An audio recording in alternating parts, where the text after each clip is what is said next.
friends, today we're diving deeper into lesson 10 of Where Love Flows Free, and we're talking about spiritual dehydration. We live in a world where water is literally life. Our bodies are around 60% water, and we need a daily intake of water to survive and function at optimal levels. Without water, humans can survive 3 to 5 days at most, shorter if there's extreme heat. In the Bible, we see a number of instances where a physical need for water leads to an encounter with God. Let's look at the accounts of 2 thirsty women.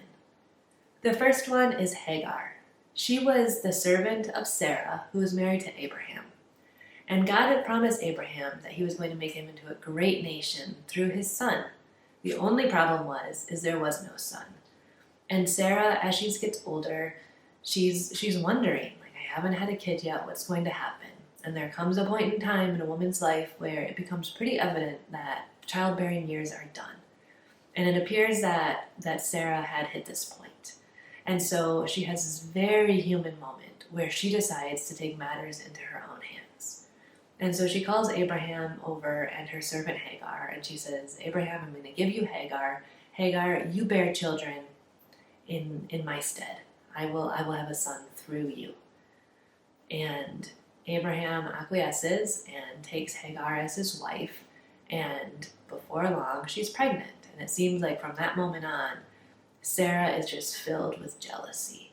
Even though this was her idea, she's mad now. And she mistreats Hagar so bad that Hagar flees. So Hagar is here in the middle of the desert, and she finds this stream, and she sits down. We have this woman who's pregnant by a stream of water in the wilderness. Not a lot of hope for her. And while she's there, an angel of the Lord appears, and he calls her by her name, and he promises to make a nation for her son, and sends her back to submit to Sarah. And Hagar exclaims, "You are a God of seeing." For she said, "Truly here, I have seen him who looks after me." We learn right here that God sees us in our thirsty moments. And Hagar goes back, and she submits to Sarah. And some years pass where we don't hear of much recorded drama. As God promised, Sarah gives birth to a son, and that young man's name is Isaac. And as he gets a little bit older, it comes to the day where he's being weaned, and they're having a big celebration for it. And Ishmael, the son of the slave woman, Hagar's son, is probably approaching his teen years. It's that age that kids start to get a little lippy, and sure enough, he does. And he's making fun of Isaac. We don't know exactly what he was saying, but we know that whatever he said, it made Sarah livid. She was done. And she said, Abraham, get rid of this woman. Get rid of this boy. I will not have the son of a slave woman be heir with my son, Isaac. And Abraham's super distressed because this is his son, Ishmael. Yes, it was not born through his wife, but it's still his kid, and he loves him. And so he's distressed, wondering what to do. And God speaks to Abraham and says, listen, Abraham, I'm going to honor my promise to you. Your son Ishmael will be provided for. He's going to become a great nation. But go ahead and listen to Sarah again, because it is through Isaac that your son is going to become a great nation. That the promise that I made to you will be fulfilled through Isaac. Abraham rose early in the morning and took bread and a skin of water and gave it to Hagar, putting it on her shoulders along with the child, and sent her away. And she departed and wandered about the wilderness of Beersheba. So if we think about that, that's the equivalent of Abraham handing her a hydro flask and a packed lunch, saying, good luck. The wilderness is a big place out there. I hope everything's okay. And that might be okay for a little day trip, but that was definitely not enough to survive. So here we have this woman who's still in care of her son, and they're out in the desert, and it's hot. That water goes fast. Hagar knows they're in trouble. There's no more. And she cannot bear to listen to the cries of her son as he's dying. So she places him about a bow shot away, it says, and she goes and sits down. And I can only imagine the stress that she's feeling right now, because nobody likes to hear their kids suffer, and she is completely unable to help. But again, the God who sees is completely aware of the situation and shows up again. What's the matter with you, Hagar? Do not fear, for God has heard the voice of the boy where he is at. Get up, lift up the boy, hold him by the hand, for I will make a great nation of him. Then God opened her eyes, and she saw a well of water.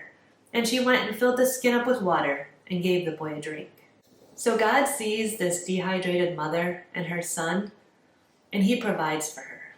He doesn't just provide a drink, but he provides a source, something that they can go back to day in and day out that will continually provide life for them in this barren wilderness. In this account, we see that in Hagar's thirst, God provides, and he doesn't just adequately meet her need, but he abundantly provides life-sustaining water. Generations later, Jesus meets another thirsty woman at the well. This time, it's in Samaria, and Jesus breaks the Jewish tradition and actually speaks to the Samaritan woman, and in her shock, she's so surprised and asks, "Why are you speaking to me?" But Jesus doesn't answer her question. Instead, he replied, "If you knew the gift of God and who is saying to you, 'Give me a drink,' you would have asked him, and he would have given you living water." Her curiosity is definitely sparked, and she's curious now how this mysterious man who has no bucket or anything to draw water with is going to provide this water. And she starts to wonder if this man is greater than Jacob, who gave them this well. Jesus answered and said, "Everyone who drinks this water will be thirsty again, but whoever drinks of the water I give him shall never be thirsty. But the water I give him will become a fountain of water, springing up to eternal life." Now this woman definitely wants some. She's so excited not to have to haul water on the daily. But that's not exactly what Jesus is offering. And as they talk more, she begins to realize that maybe, just maybe, this man is the Messiah, the promised one who's coming, and she gets excited. And Jesus eventually does reveal to her that that is who he is. And it's just amazing to think about, because there's all these people, the religious leaders, the apostles, the Jews, that Jesus could have shared this good news with, but instead he found this Samaritan woman, this foreign woman at the well, and he chooses to quench her thirsty soul with his good news. Over and over again in the Bible and in our world today, Jesus offers this living water that will quench our souls. In video lesson 13, we dive a little deeper into what this water is, but for now, let's consider why it's needed and look at some signs of spiritual hydration and dehydration in our lives. So those who are spiritually dehydrated often find themselves hurt and hopeless. They might have declining interactions with God's family, less time praying and reading the Bible, or maybe they turn to pre-Jesus habits and they find themselves increasingly relying on themselves. I grew up in a generation where we were probably chronically dehydrated. I remember at school coming in from recess, hot and thirsty. We'd get in line for the drinking fountain, and we all had 3 seconds. So you get up there, you push the button, 1 Mississippi, 2 Mississippi, 3 Mississippi, done. And the next kid behind you would be jostling for their 3 seconds. And we were probably chronically dehydrated. So it's no wonder that we're the generation now that walks around with our water bottles, our hydro flasks, our Stanley cups, and we always have water with us. Because now we understand how important it is for hydration. And so our question is, do we treat our souls with that same care? Spiritual hydration might look like somebody who's healing and hopeful. It doesn't mean they have it all together, but they're working on it. They're active and involved in God's family. They spend time praying and reading the Bible. They actively exchange old habits and their culture for Christ's culture. And they depend on God. Just like we can't chug a couple gallons of water on Sunday and consider ourselves good for the week, we can't go into a worship service and expect that those 2 hours are going to fill us spiritually for the whole week. Have you seen the water bottles that track your daily hydration goals? Imagine those stickers on our Bible. 8 a.m., morning prayer and study. 1 p.m., keep reading. 3 p.m., encourage others. 10 p.m., almost there. We need to be as intentional with our spiritual hydration as we are with our physical hydration.